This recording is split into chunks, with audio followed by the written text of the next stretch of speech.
Hey, this is William Jones from Red Phoenix Defense, where we paint, we sell, we shoot a lot of guns as much as possible. And as promised, I'm going to show you how to remove and install a pivot pin, which was in one of my other videos. So here we go. There's actually a little hole right there in the front of that pivot pin. I hope you can see it, but there it is.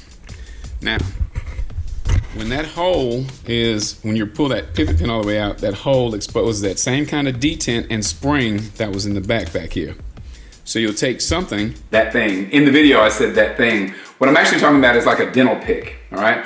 On that end right there, you can see where it's bent a little bit. So that's so I can grab the springs. And on this end, it was the end that I actually poked into the spring to pull it out. So one, to push in the detent and rotate it up. And then number two, a little thing right there just to kind of grab springs and do that. So that's what I use. And pivot out. I was just trying to show you and I didn't rotate it, but you're gonna push that, right? So once that gets pushed, you're gonna rotate the actual pivot pin upward. So it's no longer in that channel that we talked about, kind of like in the back. Now, to get it out, you wanna be careful because if you just pull it right now, the detent and the spring go flying. It's just something else you have to fix or have to get, and that's why they have oops kits. They're called oops kits. Something else, hey, So, we pull that out and we kind of catch the detent, and there's the spring right there. So, you can take the same thing you pulled it out with, just snatch that spring out.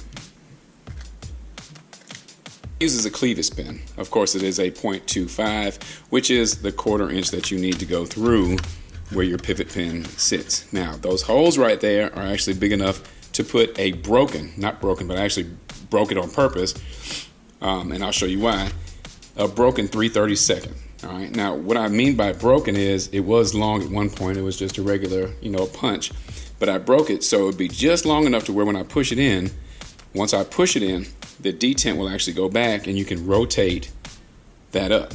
You see what I mean? So this goes through, we'll put a spring in, a detent in, and so when I push this in, it will go just far enough to where I can rotate this pin upwards, locking the spring and the detent in position so it won't come out, right?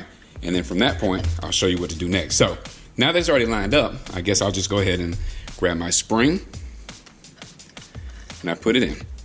Grab my detent and go ahead and put it where it sits right there. And kind of careful with that because sometimes it'll actually come out. The spring could be too long and it can actually pop out. So at this point, what I like to do is go ahead and have, number one, my pivot pin ready. But number two is go ahead and push this in like so. And because it's the right size and it doesn't go into the slot where that detent and spring are going, I just rotate up, right? Perfect. Now, what I'll do at this point is I will go ahead and get my detent ready, but I also have my thumb and my index finger on my left hand or right hand, depending on how, left or right-handed, whatever, just in case it should come out, I can catch it, right? But basically all I do is keep a little bit of an angle on this. Now, you don't have to do the slot side. It's perfectly round, and all you're trying to do is catch that detent before it comes out. So it's almost like a cat and mouse game. So I put my pivot pin at the bottom of my clevis, and maybe even a little bit up, if you can see that. I kind of go just a little bit above.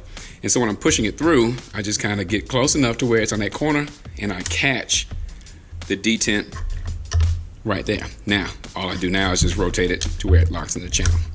So I hope this helped out, and I hope this little tutorial did do some good for you. Don't forget, there are 3 things that you'll need. You'll need that clevis pin, 1/4 inch, kind of go in there.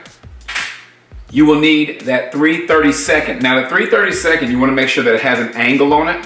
So once you get it in here and you mark off where you need to break it or cut it or whatever you need to do, so it won't go into that channel where that detent and spring go, that really helps out. So make sure you have enough angle on there and that stops. And then number 3, this toothpick, whatever this thing is, this thing.